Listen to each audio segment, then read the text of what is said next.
Hi, welcome to my channel. My name is Sven and I hope you're doing great. In today's video we'll talk about the basics of color management. And because color management can be quite a complex topic, we'll try to keep it as simple as possible.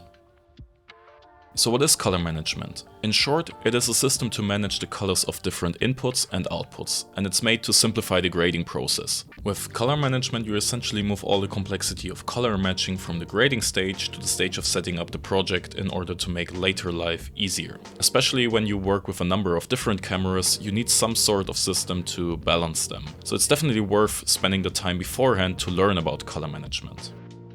Before we start, I want to point out one thing about color management settings that is often confusing to beginners but even professionals. With Resolve 18.5, Blackmagic Design introduced timeline color management. You are actually able to override the color management settings of the project for individual timelines. As soon as you click Use Custom Settings, which you may need for custom resolutions, you enable the override. So all the changes you do to the project color management will not affect this timeline, but you will get a warning about that in the project settings. And for this tutorial we will not use custom timeline settings, so everything we do in the project settings actually applies.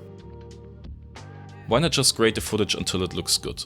So before we had proper color management systems, it was always really hard to work with multiple cameras from different brands. Each camera captured colors in its own color space, and grading the footage of one camera felt completely different from grading the footage of another camera. ARRI, for example, used ARRI White Gamut Log C, Sony used several S-Log versions, and Red used all kinds of curves for each camera. In order to make those log profiles look normal, we used so-called LUTs, and one LUT for each color space. You can see how this became overly complex quickly. Now imagine having to deliver for multiple displays as well, like SDR TV, cinema and nowadays HDR TV. A new system was needed to simplify the grading and get rid of all the guesswork.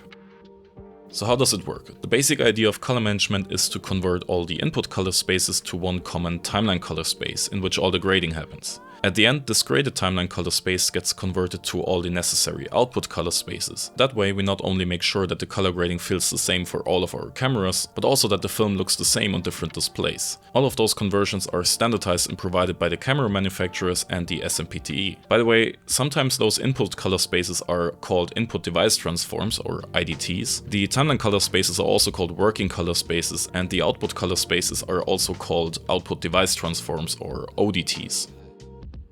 So inside DaVinci Resolve you have the option to choose between three different color management systems. The first one would be the Academy Color Encoding System, or ACES, which was first released in 2014 and is constantly in development so it stays up to date. It is an industry standard that can be found in every professional video editing software, which is one of its core benefits. And while you can choose between ACES CC and ACES CCT, there's not really any benefit of working in ACES CC, and you should rather go with ACES CCT to avoid technical issues that are far too complex for this video, but if you're interested, I can deep dive into that in a future video. The second one is the Resolve Color Management, or RCM, which many people confuse with DaVinci White Gamut Intermediate, but while they both often go hand in hand, you don't need to use DaVinci White Gamut Intermediate when working with RCM. DaVinci White Gamut is a color space that was introduced to DaVinci Resolve in version 17, so it's relatively new and therefore was built with modern requirements in mind. But Resolve actually lets you pick whatever timeline color space in RCM. You could even choose ACES CCT as well, but please note that RCM and ACES still produce different results, and this is due to one building block in the chain, the ODT or Output Device Transform.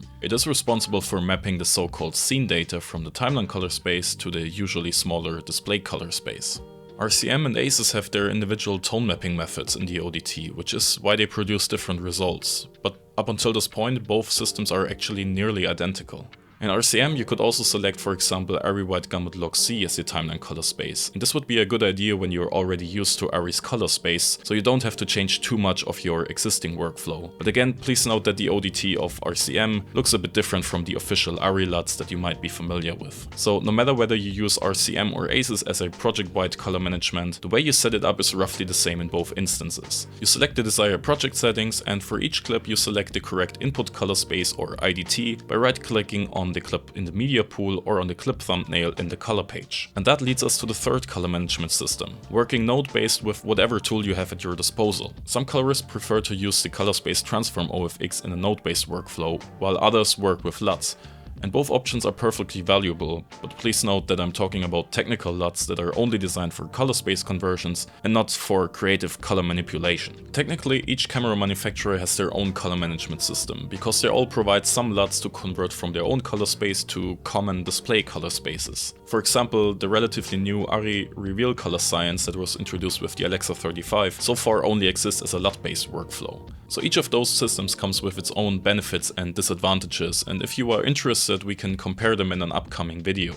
Just let me know in the comments below if that's something you would want to see. But one major difference between them is the flexibility and the number of supported camera color spaces. RCM has way more input color spaces than ACES, which is why many people would prefer to work with RCM. And also, as we saw earlier, they both look a bit different because of the different ODTs. ACES usually is a bit more high contrast, and that might not be the look you want to go for.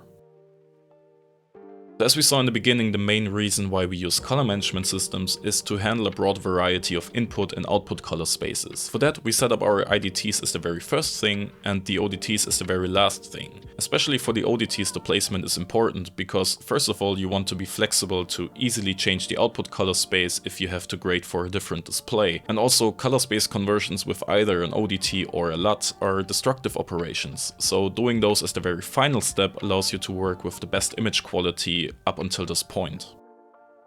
For starters, the easiest and most useful option would be to use RCM with the automatic HDR preset. While the SDR preset also exists, I don't think that it's really useful, and I found more issues than actual benefits with that. Also, all the other presets you can find here are probably too confusing at first. Advanced users should either go with ACES or RCM with the HDR DaVinci Wide Gamut Intermediate preset. Both allow you to work in a big color space and be flexible with various output color spaces, but they keep it simple enough that you don't set up anything incorrectly. I wouldn't advise you to use any of the other presets because they come with some issues that I talk about in my video on color space aware grading tools. And professionals should, in my opinion, use ACES because it's an industry standard, or RCM with custom settings. Whether you set it up node-based or in the project settings depends on your preference, but you should use custom color management settings if you know what you're doing. And because ACES is an industry standard, it really shines when collaborating with other departments. VFX artists, for example, can see the same image you see in the grading suite, which makes communication and therefore everyone's life easier. So I hope that you now got a rough understanding of what color management is and why it is important, and we could have gone way deeper and way more into detail, but I guess for this video we covered the basics and the most important parts about color management. Let me know if you have any more questions about the topic and if you want a very detailed follow-up video. That's it for today. So if you want to help out the channel, please hit like and subscribe, and I will see you again in the next episode.